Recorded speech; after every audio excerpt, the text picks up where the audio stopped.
Welcome to Curious Carmen ASMR. My name's Carmen, and today is the second session I'm doing on Dante's The Inferno. I'll be reading Canto number 5 through 9, and I did a little bit better job of looking up the Greek, French, and Italian names beforehand. Alright, let's start. From limbo, Virgil leads his ward down to the threshold of the second circle of hell, where for the first time he will see the damned in hell being punished for their sins. There, barring their way, is the hideous figure of Minos, the bestial judge of Dante's underworld. But after strong words from Virgil, the poets are allowed to pass into the dark space of this circle, where can be heard the wailing voices of the lustful, whose punishment consists in being forever whirled about in a dark, stormy wind. After seeing 1,000 or more famous lovers, including Semiramis, Dido, Helen, Achilles, Paris, the pilgrim asks to speak to two figures he sees together. They are Francesca de Rimini and her lover Paolo, and the scene in which they appear is probably the most famous episode of the Inferno. At the end of the scene, the pilgrim, who has been overcome by pity for the lovers, faints to the ground. This way I went, descending from the first into the second round that holds less space but much more pain, stinging the soul to wailing. There stands Minos, grotesquely, and he snarls, examining the guilty at the entrance. He judges and dispatches, tale and coils. By this I mean that when the evil soul appears before him, it confesses all, and he, who is the expert judge of sins, knows to what place in hell the soul belongs. The times he wraps his tale around himself just tell how far the sinner must go down. The damned keep crowding up in front of him. They pass along to judgment one by one. They speak, they hear, and then are hurled below. "O you who come to the place where pain is host," Minos spoke out when he caught sight of me, putting aside the duties of his office. "Be careful how you enter and whom you trust. It's easy to get in, but don't be fooled." And my guide said to him, "Why keep on shouting? Do not attempt to stop his fated journey. It is so willed. There where the power is for what it is willed, that's all you need to know." And now the notes of anguish start to play upon my ears, and now I find myself where sounds on sounds of weeping pound at me.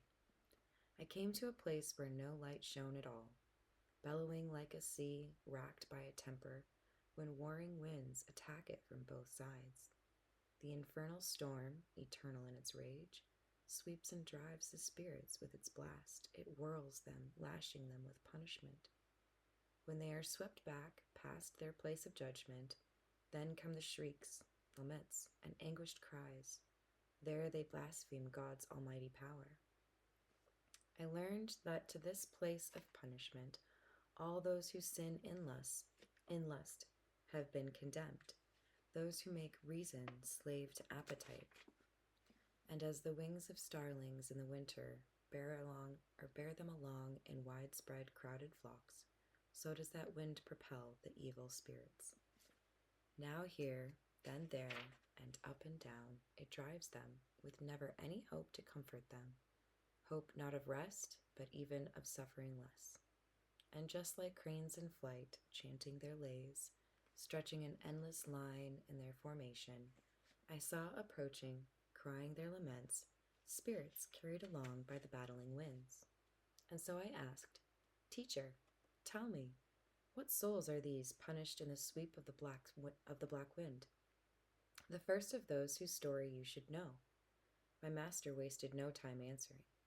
Was empress over lands of many tongues. Her vicious tastes had so corrupted her, she licensed every form of lust with laws to cleanse the stain of scandal she had spread. She is Semiramis, who, legend says, was Ninus's wife, as well as his successor. She governed all the land the Sultan rules. The next is she who killed herself for love and broke faith with the ashes of Zacchaeus. And there is Cleopatra, who loved men's lusting. See Helen there, the root of evil woe, lasting long years, and see the great Achilles, who lost his life to love in final combat. See Paris, Tristan. Then more than 1,000 he pointed out to me and named them all, those shades whom love cut off from life of earth. After I heard my teacher call the names of all these knights and ladies of ancient times, pity confused my senses, and I was dazed. I began, Poet, I would like, with all my heart, to speak to those two there who move together and seem to be so light upon the winds. And he, You'll see when they are closer to us. If you entreat them by that love of theirs that carries them along, they'll come to you. When the winds bent their course in our direction, I raised my voice to them. O wearied souls, come speak with us if it be not forbidden. As doves, called by desire to return to their sweet nest, with wings raised high and poised, float downward through the air, guided by will, so these two left the flock where Dido is and came toward us with the malignant air. Such was the tender power of my call. O living creature, gracious and so kind, who makes your way here through the dingy air, to visit us who stained the world with blood, if we could claim as friend the King of Kings, we would beseech him that he grant you peace, you who show pity for our atrocious plight. Whatever pleases you to hear or speak, we will hear, and we will speak about with you, as long as the wind, here where we are, is silent. The place where I was born lies on the shore, where the river Po, with its attendant streams, descends to seek its final resting place. Love, quick to kindle in the gentle heart, seized this one for the beauty of my body, torn from me. How it happened still offends me. Love that excuses no loved from loving seized me so strongly with delight in him that, as you see, he never leaves my side. Love led us straight to sudden death together. Kaina awaits the one who quenched our lives. These were the words that came from them to us. When those offended souls had told their story, I bowed my head and kept it bowed until the poet said, What are you thinking of? When I finally spoke, I sighed. Alas, all those sweet thoughts and, oh, how much desiring brought these two down into this agony. And then I turned to them and tried to speak. I said, Francesca, the torment that you suffer brings painful tears of pity to my eyes. But tell me, in that time of your sweet sighing, how and by what signs did love allow you to recognize your dubious desires? And she to me, There is no greater pain than to remember, in our present grief, past happiness, as well your teacher knows. But if your great desire is to learn the very root of such a love as ours, I shall tell you, but in words of flowing tears.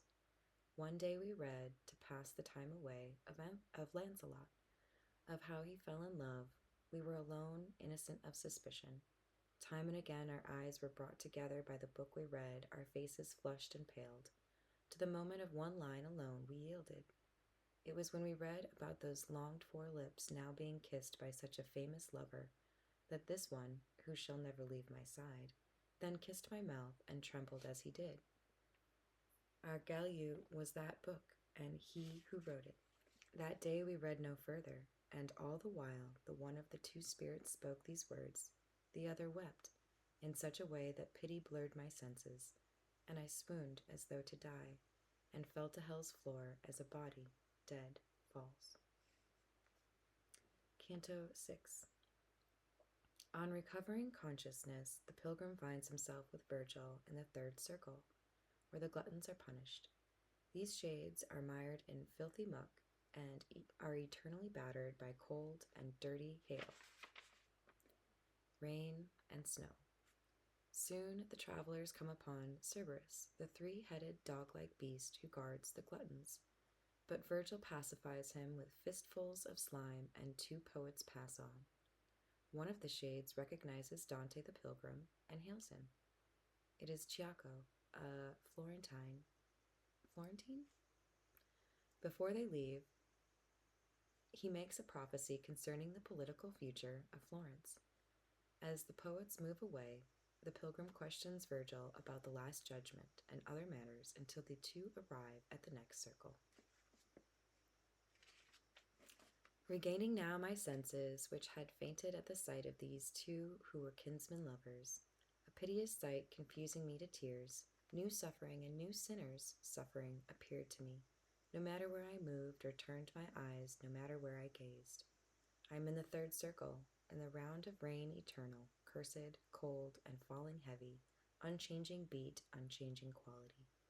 Thick hail and dirty water mixed with snow come down in torrents through the murky air, and the earth is stinking from the soaking rain. Cerberus, a ruthless and fantastic beast, with all three throats, howls out his dog-like sounds above the drowning sinners of this place. His eyes are red, his beard is slobbered black, his belly swollen, and he has claws for hands. He rips the spirits, flays, and mangles them. Under the rain they howl like dogs, lying now on one side with the other as a screen, now on the other turning these wretched sinners. When the slimy Cerberus caught sight of us, he opened up his mouth and showed his fangs. His body was one mass of twitching muscles. My master stooped, and spreading wide his fingers, he grabbed up heaping fistfuls of the mud and flung it down into those greedy gullets. As a howling cur, hungering to get fed, quiets down with the first mouthful of his food, busy with eating, wrestling with that alone, so it was with all three filthy heads of the demon Cerberus, used to barking thunder on these dead souls who wished they were death.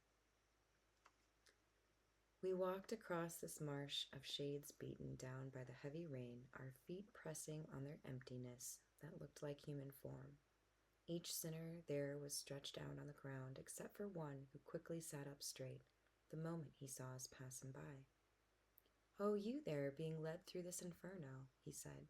"Try to remember who I am, for you had life before I gave up mine." I said, "The pain you suffer here perhaps disfigures you beyond all recognition. I can't remember seeing you before. But tell me who you are, assigned to grieve in this sad place, afflicted by such torture that worse there well may be, but none more foul." "Your own city," he said, "so filled with envy its cup already overflows the brim, once held me in the brighter life above. You citizens gave me the name of Chiaco, and for my sin of gluttony I am damned, as you can see, to rain that beats me weak. And my sad, sunken soul is not alone, for all these sinners here share in my pain and in my sin." And that was his last word. "Chiaco," I said to him, "your grievous state weighs down on me. It makes me want to weep. But tell me what will happen, if you know, to the citizens of that divided state.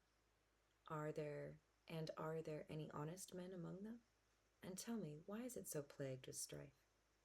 And he replied, "After much contention there will come to bloodshed.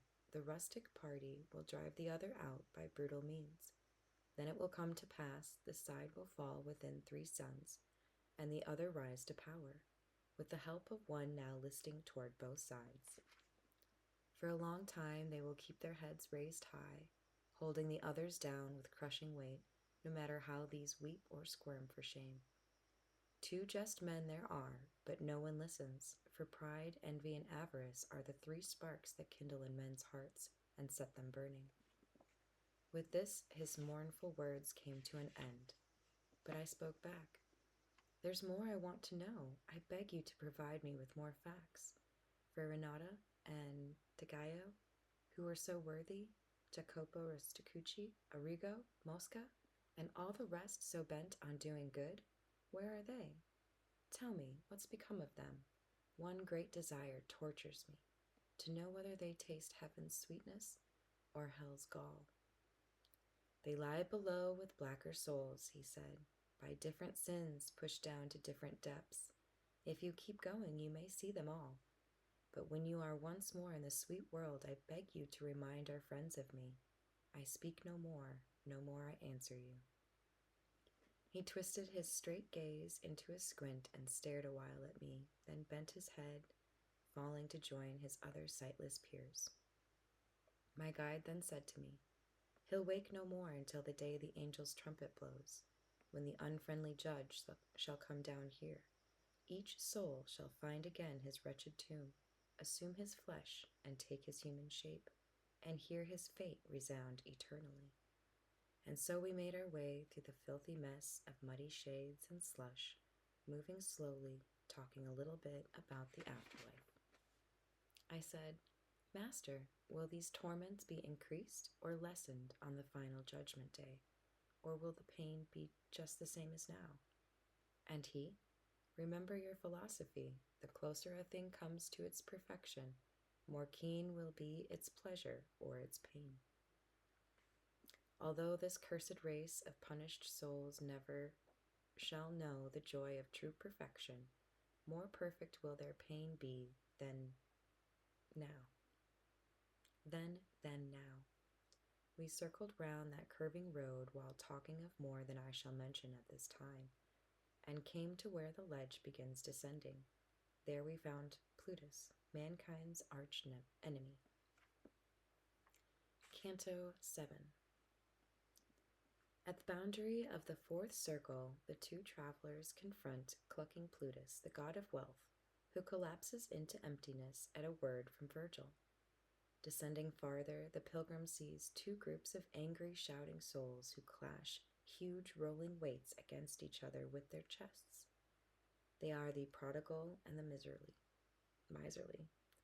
Their earthly concern with material goods prompts the pilgrim to question Virgil about fortune and her distribution of the worldly goods of men. After Virgil's explanation, they descend to the banks of the swamp-like river Styx, which serves as the fifth circle. Mired in the bog are the wrathful, who constantly tear and mangle each other. Beneath the slime of the Styx, Virgil explains, are the slothful. The bubbles on the muddy surface indicate their presence beneath. The poets walk around the swampy area and soon come to the foot of a high tower. Pape Satan, Alepe.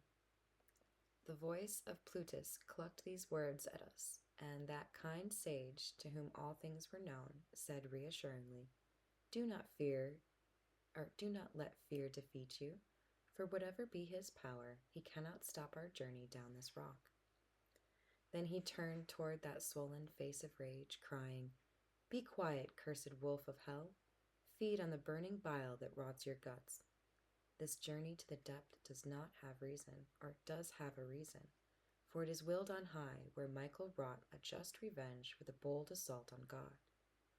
As sails swollen by the wind when the ship's mast breaks, collapse, deflated, tangled in a heap, just so the savage beast fell to the ground.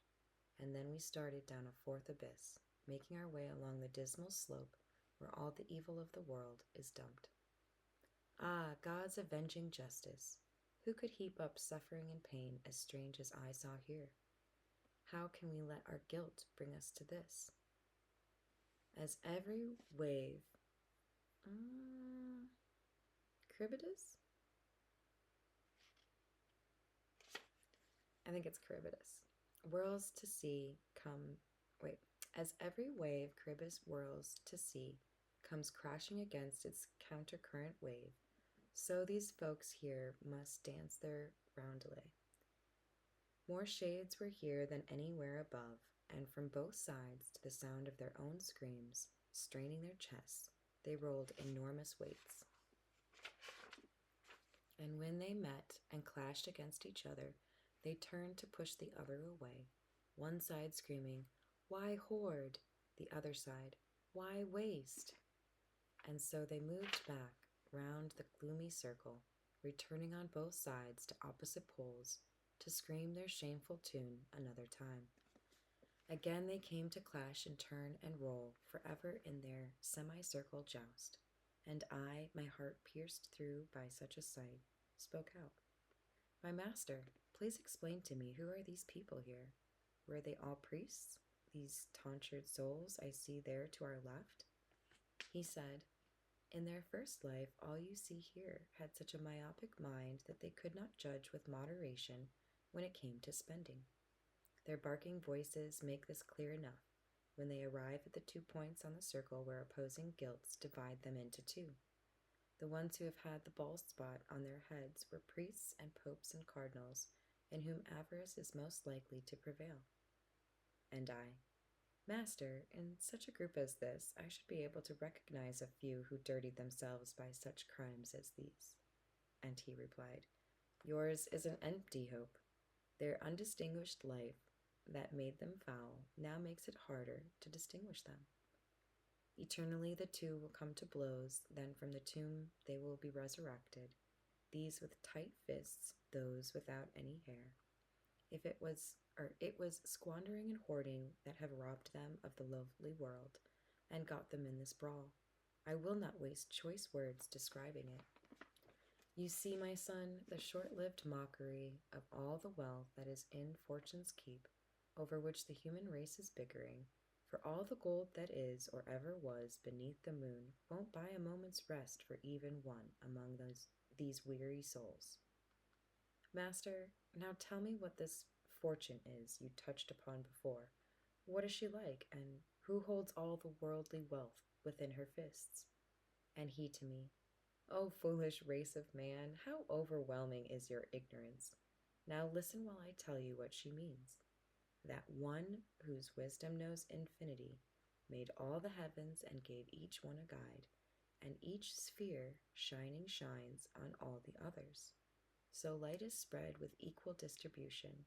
For worldly splendors he decreed the same, and ordained a guide and general ministers, who would at her discretion shift the world's vain wealth from nation to nation, house to house, with no chance of interference from mankind.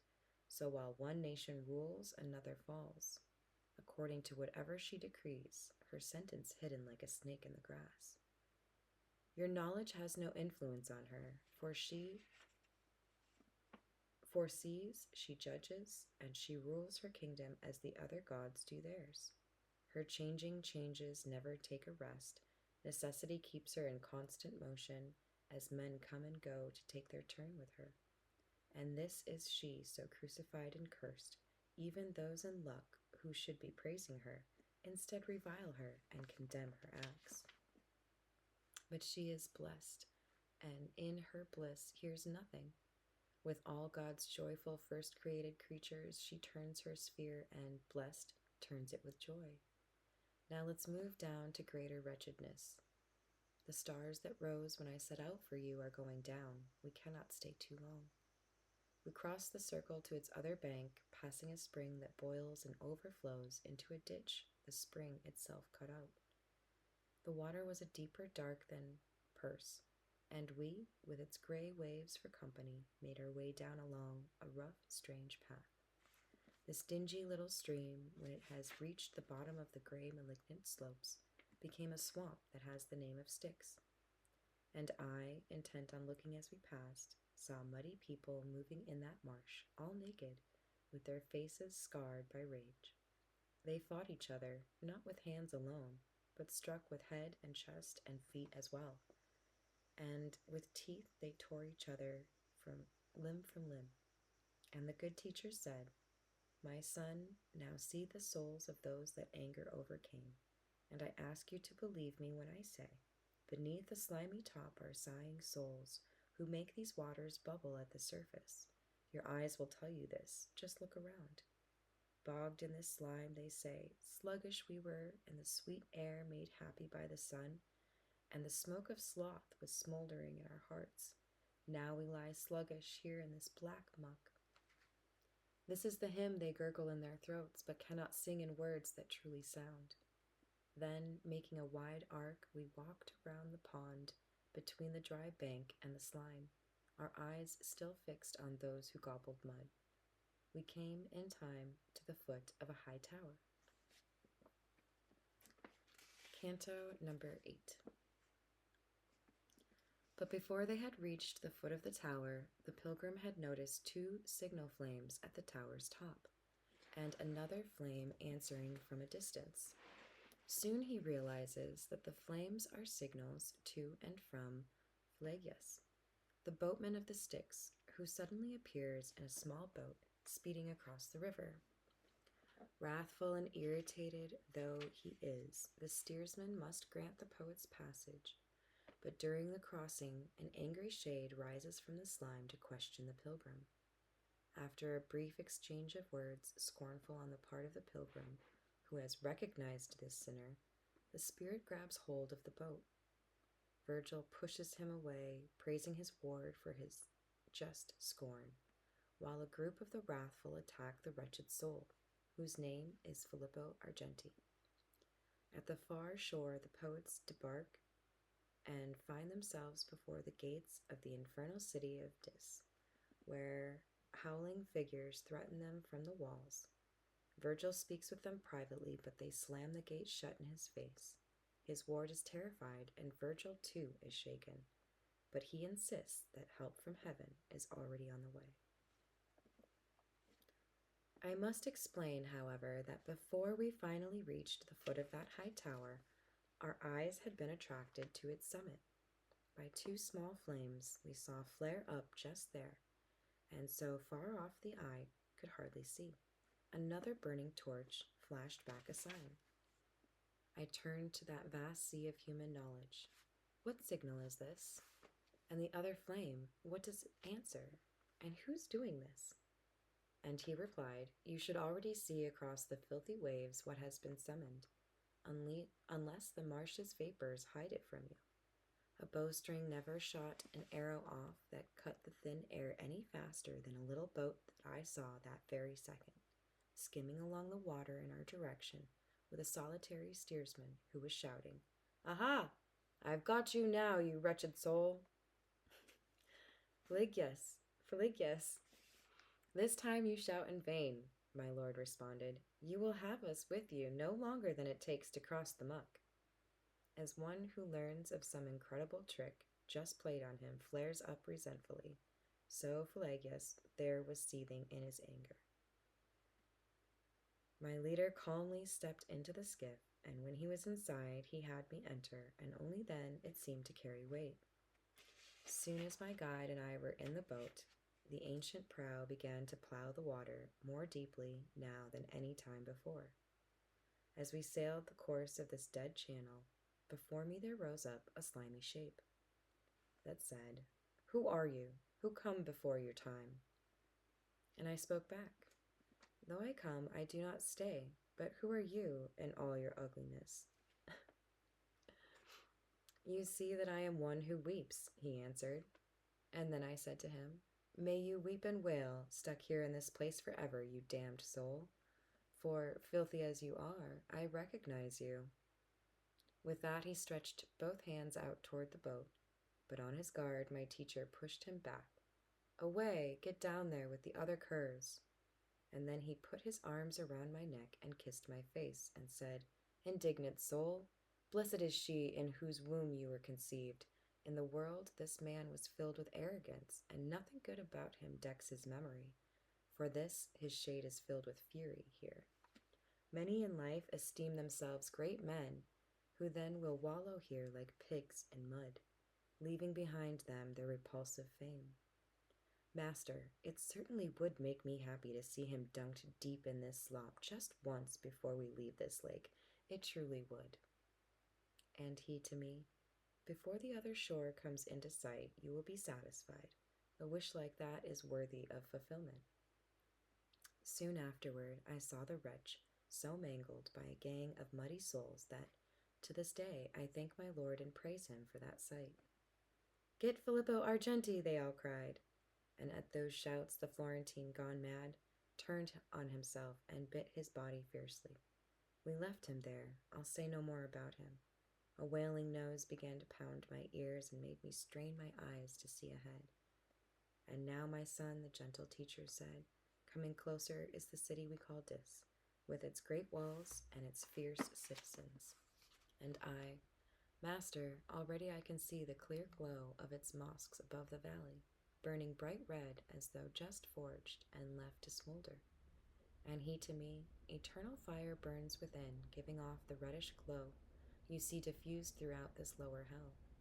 And then at last we entered those deep moats that circled all of this unhappy city, whose walls, it seemed to me, were made of iron, For quite a while we sailed around until we reached a place and heard our boatsman shout with all his might, "Get out! Here is the entrance."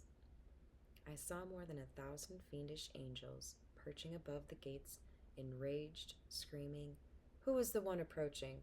Who, without death, dares walk into the kingdom of the dead?" And my wise teacher made some kind of signal announcing he would speak to them in secret. They managed to suppress their great resentment enough to say, "You come, but he must go who thought to walk so boldly through this realm. Let him retrace his foolish way alone.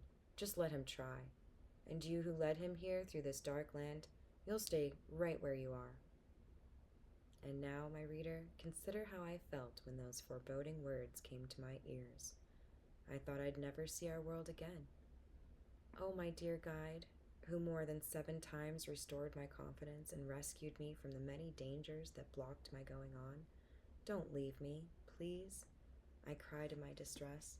And if the journey onward is denied us, let's turn our footsteps back together quickly. Then that Lord who had brought me all this way said, "Do not fear. The journey we are making none can prevent. Such power did decree it. Wait here for me, and feed your weary spirit with comfort and good hope. You can be sure I will not leave you in this underworld." With this, he walks away. He leaves me here, that gentle father, and I stay, doubting, but battling with my thoughts of, yes, but no. I could not hear what he proposed to them, but they did not remain with him for long. I saw them race each other back for home. Our adversaries slammed the heavy gates in my lord's face, and he stood there outside, then turned toward me and walked back very slowly. With eyes downcast, all self-assurance now erased from his forehead, sighing, "Who are these to forbid my entrance to the halls of grief?" He spoke to me, "You need not be disturbed by my vexation, for I shall win the contest, no matter how they plot to keep us out. This insolence of theirs is nothing new. They used it once at a less secret gate, which is, and forever will be, unlocked. You saw the deadly words inscribed above it, and now, already past it and descending, across the circles down the slope alone, comes one by whom the city will be opened." Canto number 9. The help from heaven has not yet arrived. The pilgrim is afraid, and Virgil is obviously worried. He reassures his ward by telling him that soon after his own death, he was forced by the sorceress Erictho to resume mortal shape and go to the very bottom of hell in order to bring up the soul of a traitor. Thus Virgil knows the way well. But no sooner is the pilgrim comforted than the 3 furies appear before him on the top of the tower, shrieking and tearing their breasts with their nails.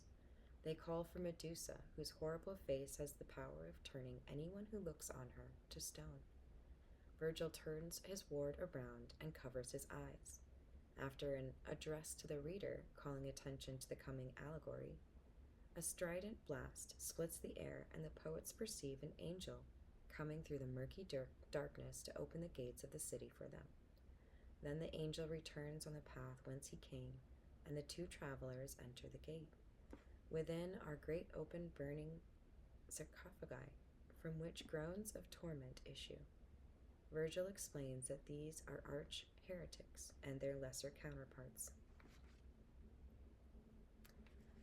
The color of the coward on my face, when I realized my guide was turning back, made him quickly change the color of his own. He stood alert, like one who strains to hear. His eyes could not see far enough ahead to cut the heavy fog of that black air. "But surely we were meant to win this fight," he said, "or else— But no, such help was promised.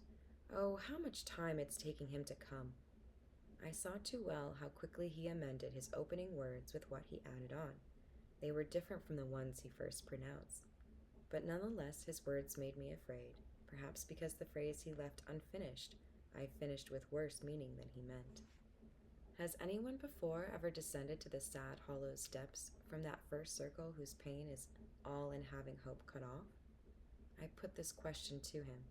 He replied, "It is not usual for one of us to make the journey I am making now, but it happens I was down here once before, conjured by that heartless witch, Erictho, who could recall the spirit to its body. Soon after I had left my flesh in death, she sent me through these walls and down as far as the pit of Judas to bring a spirit out. And that place is the lowest and the darkest and the farthest from the sphere that circles all. I know the road, and, well, you can be sure. This swamp that breathes with a prodigious stink lies in a circle round the doleful city, that now we cannot enter without strife. And he said other things, but I forget them, for suddenly my eyes were drawn above, up to the fiery top of that high tower, where in no time at all, and all at once, sprang up three hellish furies stained with blood, their bodies and their gestures those of females. Their waists were bound in cords of wild green hydras. Horned snakes and little serpents grew as hair, and twined themselves around the savage temples.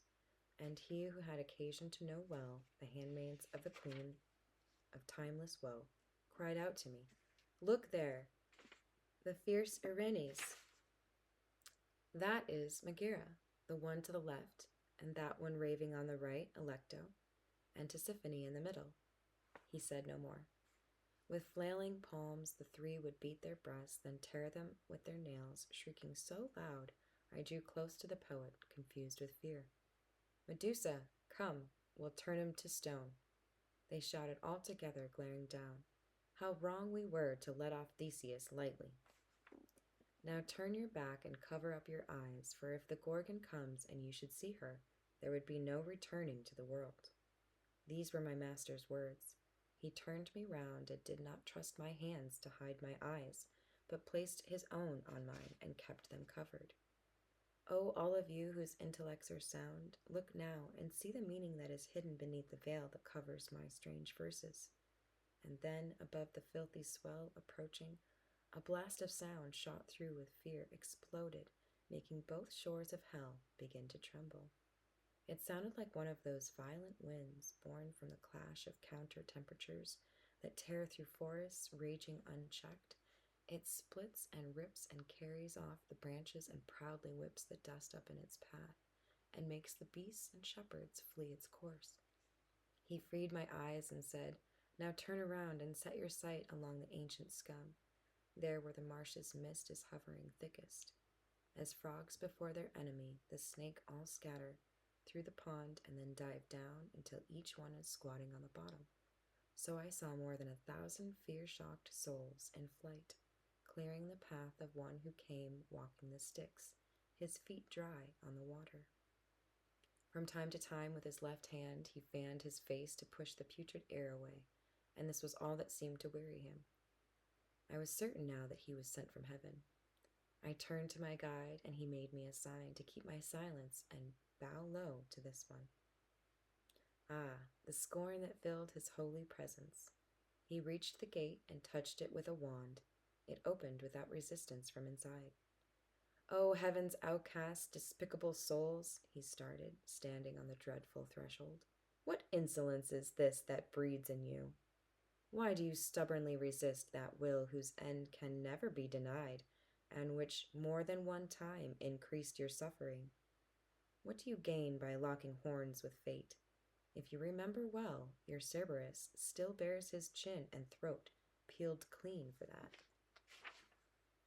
He turned then and retraced the squalid path without one word to us, and on his face the look of one concerned and spurred by things that were not those he found surrounding him. And then we started moving toward the city in the safety of the holy words pronounced. We entered there and with no opposition, and I, so anxious to investigate the state of souls locked up in such a fortress, once in the place, allowed my eyes to wander, and saw in all directions spreading out a countryside of pain and ugly anguish. As at Arles, where the Rhone turns to stagnant waters, or as at Pola near Cornero's Gulf, that closes Italy and bathes her confines, the sepulchres make all the land uneven. So they did here. Strewn in all directions except the graves here served a crueler purpose, for scattered everywhere among the tombs were flames that kept them glowing far more hot than any iron an artisan might use. Each tomb had its lid loose, pushed to one side, and from within came forth such fierce laments that I was sure inside were tortured souls. I asked, Master, what kind of shades are these lying down here, buried in the graves of stone, speaking their presence in such dolorous sighs? And he replied, There lie arch heretics of every sect, with all of their disciples, more than you think are packed within these tombs. Like heretics lie buried with their like, and the graves burn more or less accordingly. Then, turning to the right, we moved ahead between the torments there and those high walls. Thank you.